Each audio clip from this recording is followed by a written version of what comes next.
Good evening.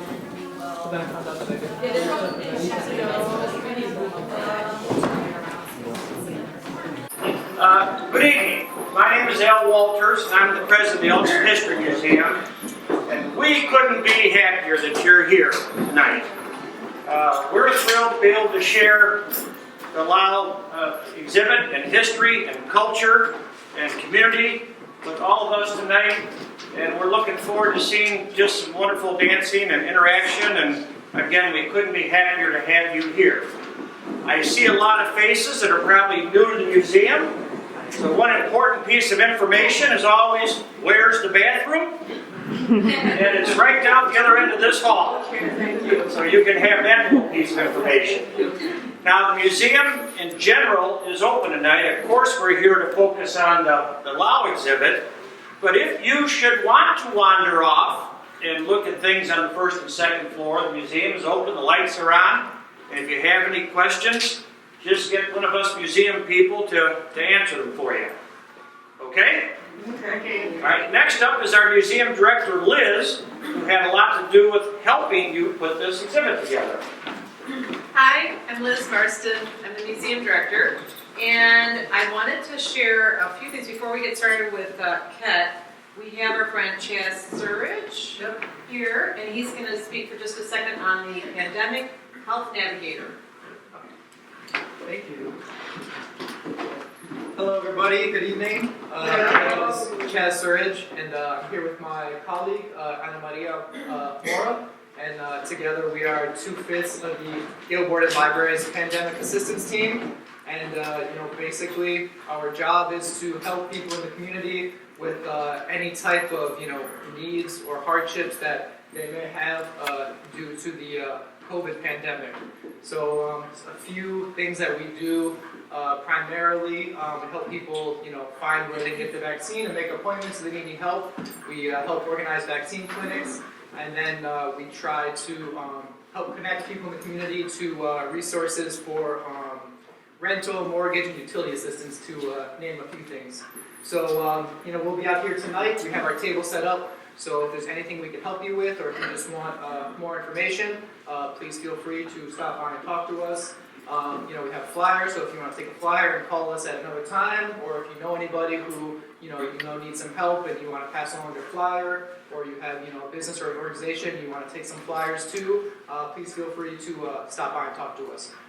We also have a table in Yale Laoatian Library in the lobby that we staff from Monday through Friday from 1 to 5.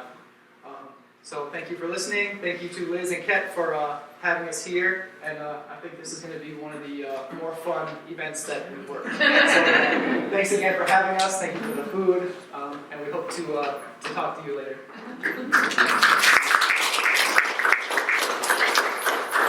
Okay, we also are honored to have Laura Robertson here, who wrote $40 in a Dream.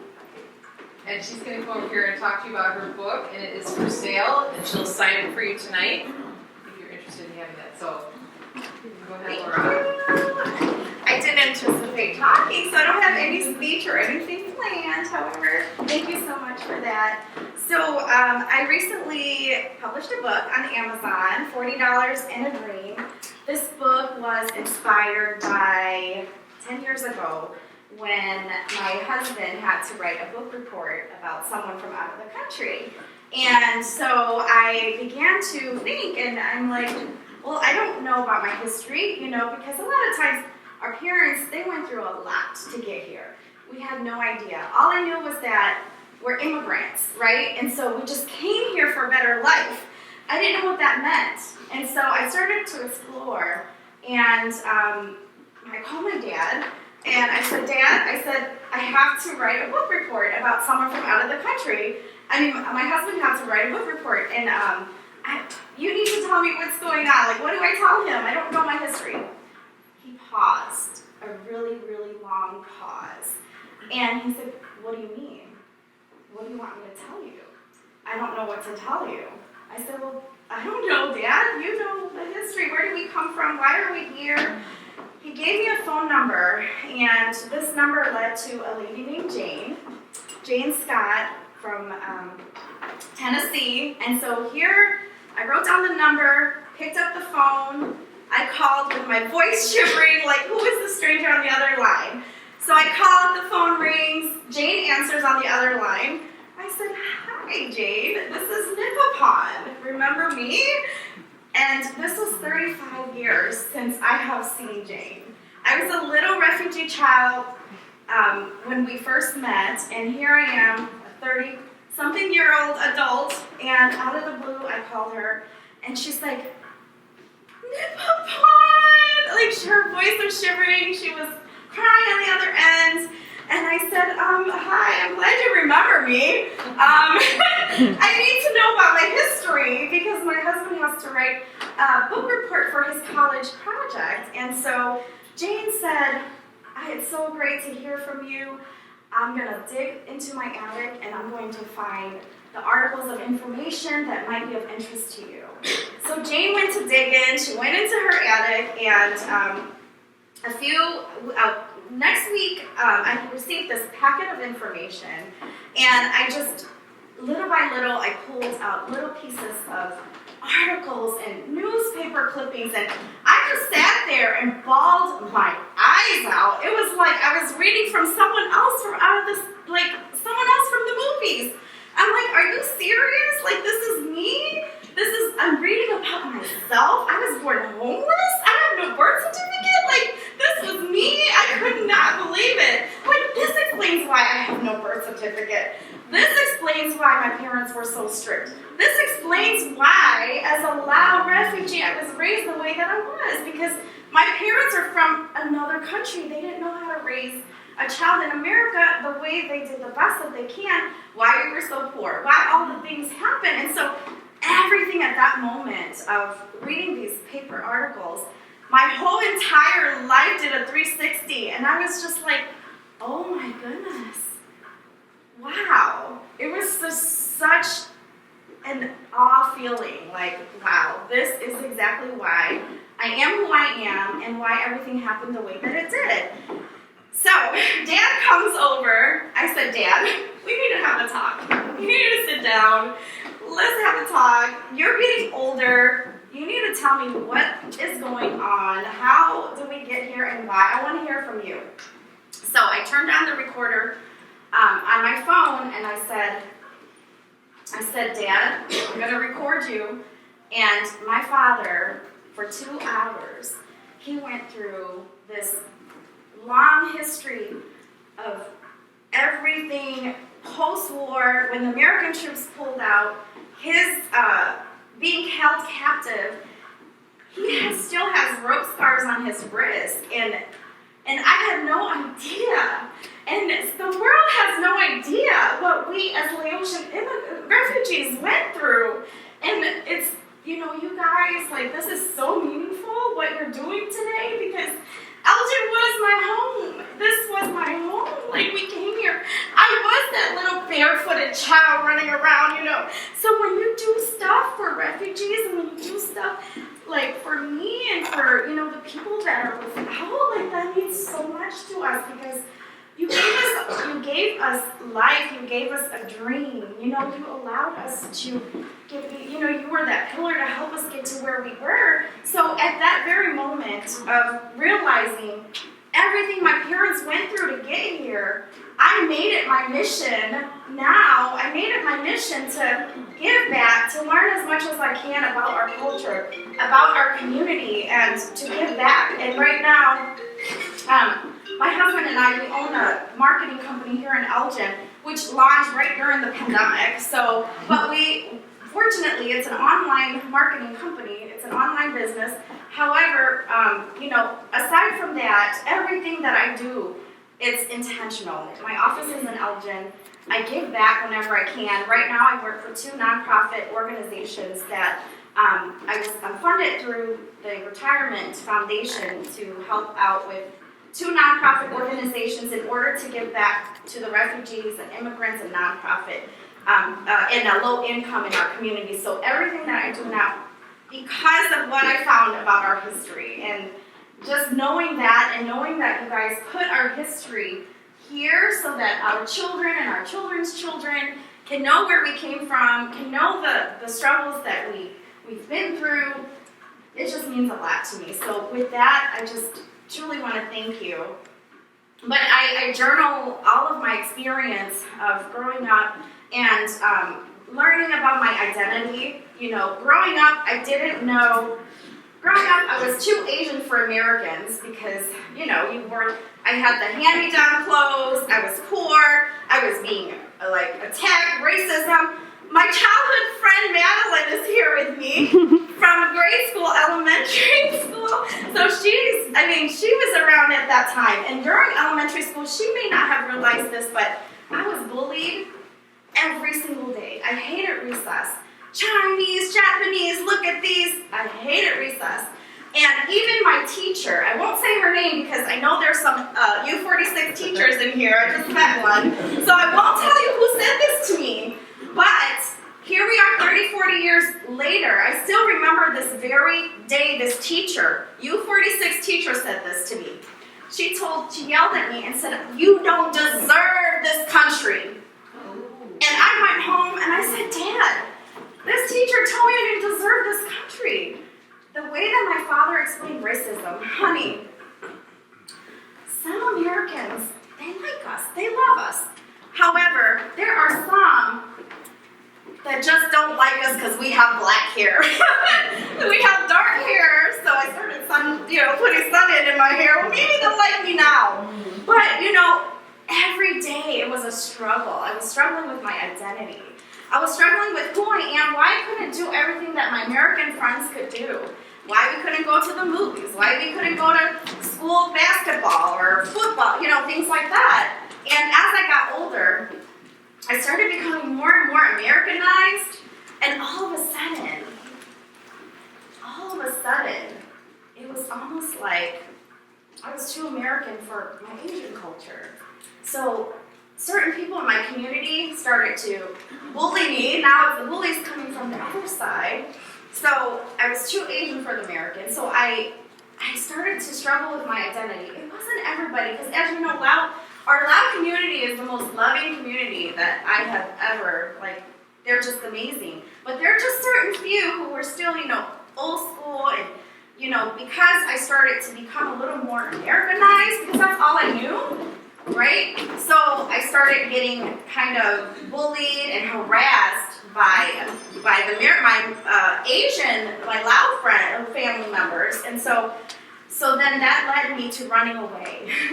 So at the age of 15, I ran away. I ran away to Kansas City, and I share that story in here. I ran away to Kansas City. And so, you guys, I won't tell you the rest because you'll have to read the book. And I'm probably out of my time right now. But you'll have to read the book and you'll find out what happens. But full circle now, if you have kids or if you have teenagers, don't lose hope on them as teenagers, because just don't lose hope when they're teenagers, because if they're making the wrong decisions or anything like that, they'll come around. But yes, so hope you enjoyed the book. Those of you who have already read it, some of you brought it here, I could sign them. But thank you so much for allowing me this opportunity. I didn't know I was going to have to talk, so I didn't have a speech or anything. But thank you so much. Thank you. Thank you.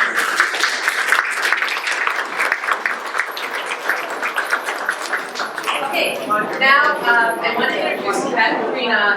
She is the one that just really put this together. These are all of the items are from her family.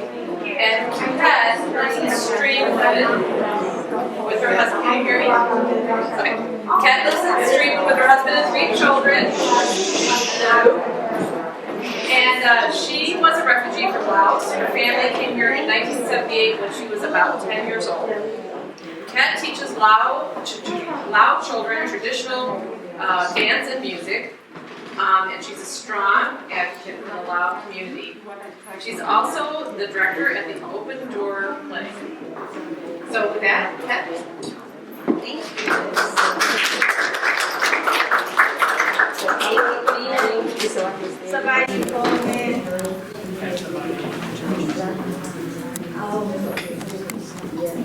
First of all, let me start by telling you a little bit of background of how this display came to be. I a year ago, I had an idea, I had a project, and I came to Liz, and said, Liz, let's partner up, have this project. I want to be involved in the museum. That project didn't happen, but a few months later, a few months ago, she came to me and said, hey, Ket, we have this project that we could do together. This is even better than what I had originally thought. So thank you, Liz.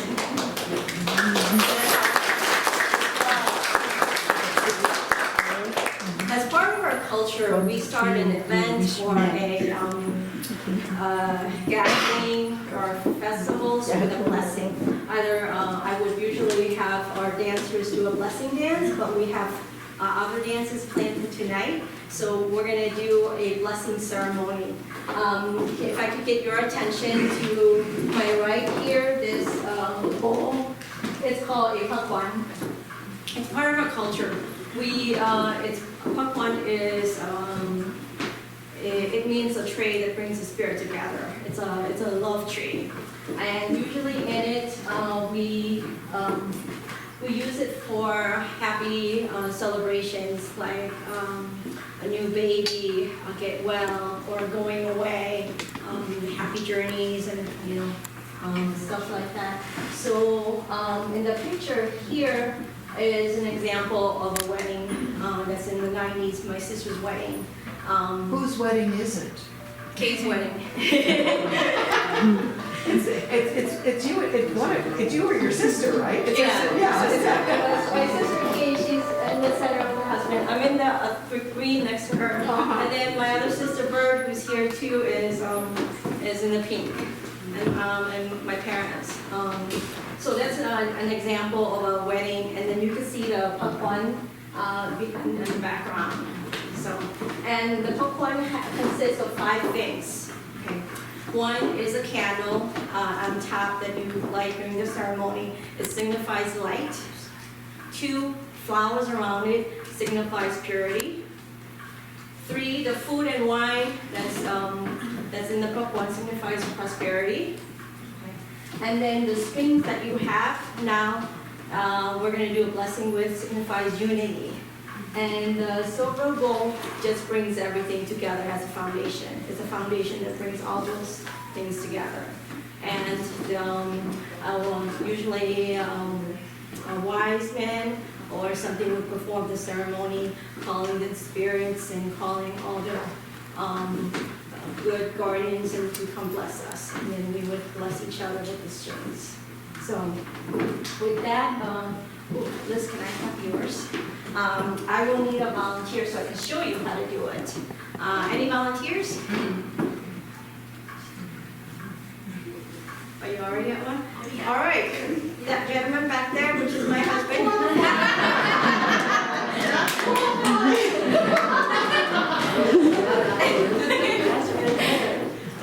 So, you hold the person's hand with the palm down, and you brush away all the bad things. All the bad things go away. Turn the palm up, and brush all the good things come to you. I bless you with good health and with lots of happiness. May no harm come to you. May no difficulties come to you. And may you be well and support us. And when you travel, please be safe and happy returns. Thank you.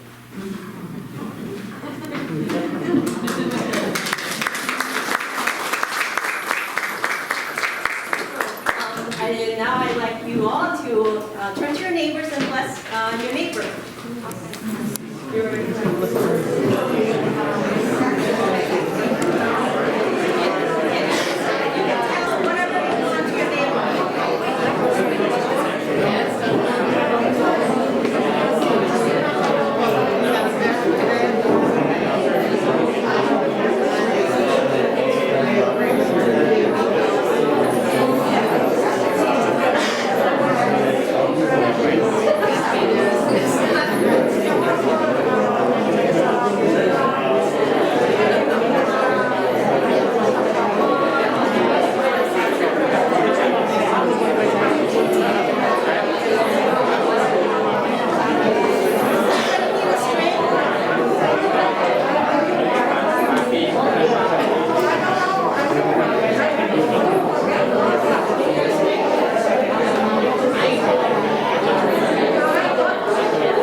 this instrument right here. It's made with bamboo, and you blow in and out of it. That makes music. And then, with that said, I'd like to introduce our dancers, Jamie and Natalie. Come up, please. Jamie's blessing his dad.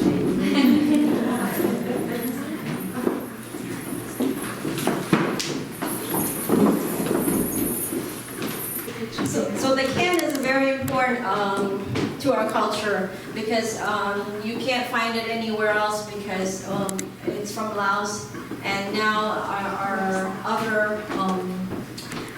other cultures use it as well for music. Dance calls it can. It's the sound of the music, and Jamie's gonna serenade Natalie with it.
So these two young adults have been dancing together for 5 years now, and I don't need to teach them anymore. Now they can teach themselves, and I just coach them a little bit, which is wonderful.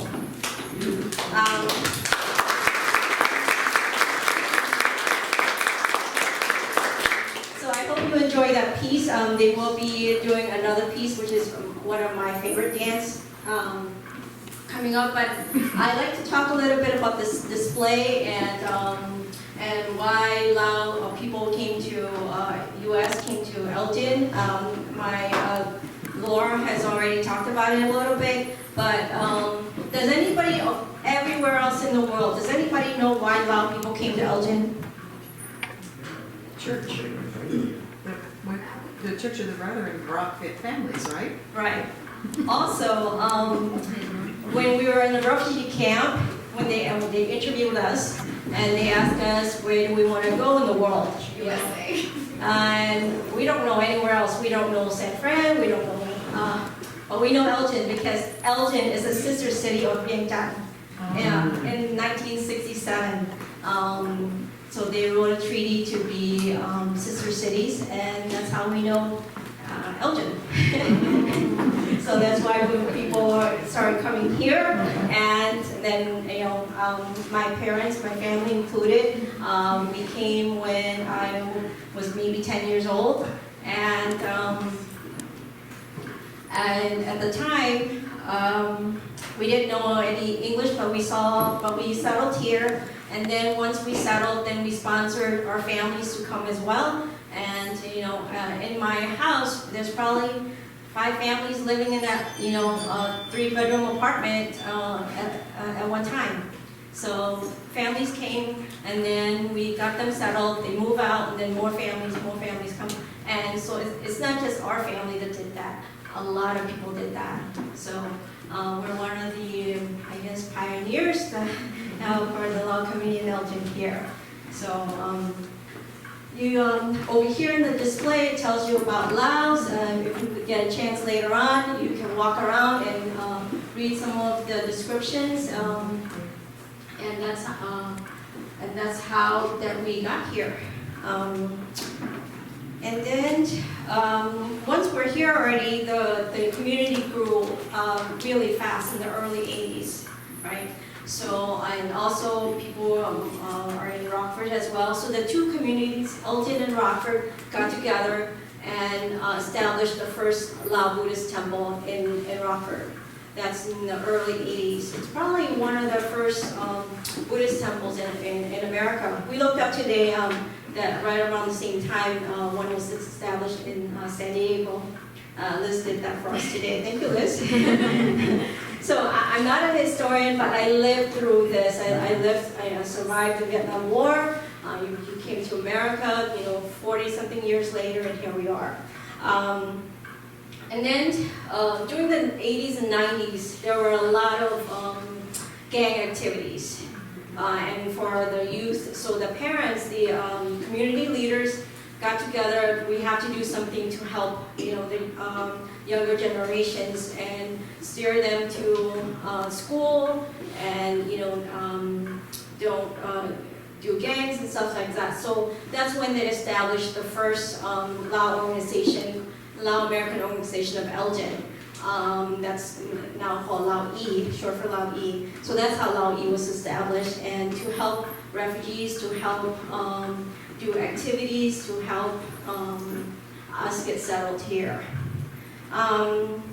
Fast forward years later, then we moved the temple from Rockford. My father and other community leaders got together, monies from their own pockets, and bought the house on Route 19. That's the Lao Buddhist temple that's there today, and it's now growing. We bought properties nearby there. So if you get a chance, go visit the temple. And years later, the community grew, and we needed a bigger place to practice Buddhism, and also to do. A lot of people like to party, to do festivities. festivals, cultural festivals, religious festivals. So we need a bigger place. So they got together and established the temple in Hampshire, Illinois. It's still there now. It's huge. So if you get a chance, it's the Northern Illinois Buddhist Temple out there. And later on, other temples came up on Route 19, on Route 25 on Dixon Avenue. Now it's the meditation center. So if you want to meditate, and you can go to the Lao Buddhist Temple on Dixon, and it's surrounded by water, ponds, and flowers, and it's very serene, very peaceful. So if you get a chance, we'll visit there. And fast forward, we did a first Lao International Conference on Lao Studies in 2005. We hosted our first Lao Writers Summit in 2008. Alun Pet and I and other parents established a Lao Youth Summer Camp. Now it's called Multi-Educational Outreach Foundation. So we changed the name from Lao Youth Summer Camp to Multi-Educational Foundation to include other cultures as well. So, and that program is strong. Now they have sports program in it. It's amazing. We started with just 20-something students. We were going to do it in my backyard, but we ended up doing it at a temple for a few years, and then we moved to the church where the location is now. Fast forward a lot, and 2017, the Lao-E again established an organization called Lansang, which is to teach dance and music. And then we took the kids back to Laos, nine kids, and some parents back to Laos, and they taught, they learned from the masters in the Lao School Arts in Vientiane, and we also were in Luang Prabang, and we connected and reestablished the Sister City campaign. So we did that in 2017, and here we are today. So a lot has happened in the last 4 decades, and you can talk to some of us here to learn what our stories are. Afterwards, please feel free to look at the display. These are like wedding dresses from the 90s, and then the pink one from the 2000s. And these are long outfits that my son used to wear for festivals. Like Hmong is a group of tribal group that's from Laos as well. So, and then you get newspaper clippings of the things that happened in the last 40 years here. And some of the artifacts here that you can look at them, and you don't see this anywhere else because it's probably some of them are one of a kind as well. So with that, I'm going to conclude my speech because I talk too much. And but then to end the night, I'd like to bring back Jamie and Natalie for a dance. It's called Lao Duong Duan. It's written by a Laoers long time ago, but it's about a young man going off to war, and he's saying goodbye to his love, which is something similar to our story here. So, Jamie and Natalie. Để gửi tiền đồng lẫn tiền đồ về cho gia đình tuyệt đối an toàn.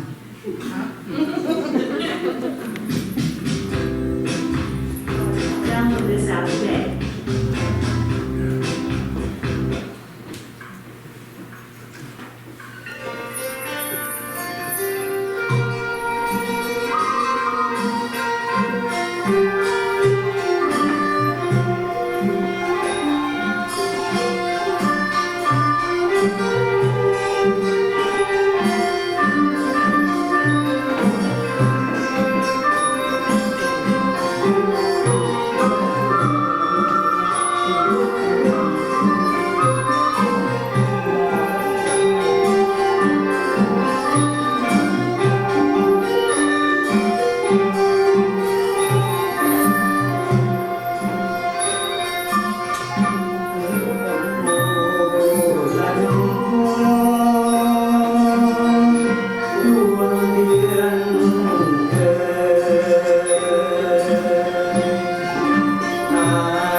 understand the language behind it. He was, serenading her, saying goodbye to her, and just being so sweet to her. So it's wonderful. That concludes our evening for today, but you guys are welcome to stay, enjoy more food, talk among each other. Please go see the rest of the exhibits in the museum. If you don't have time tonight, come back. The museum's open during the day from 9 to 4? From 11. 11, okay. 11 to 4, come back and visit. There's so much to see, and then we'll have more displays later on in the year when we'll probably switch things out a bit so it's not the same, so you can still come back and see what's up here. Okay? Thank you so much for coming. Thank you for being here. Please be safe and hope to see you again soon. Liz, are you going to say anything? No, thank you all for coming. Thank you. Thank you, Ket.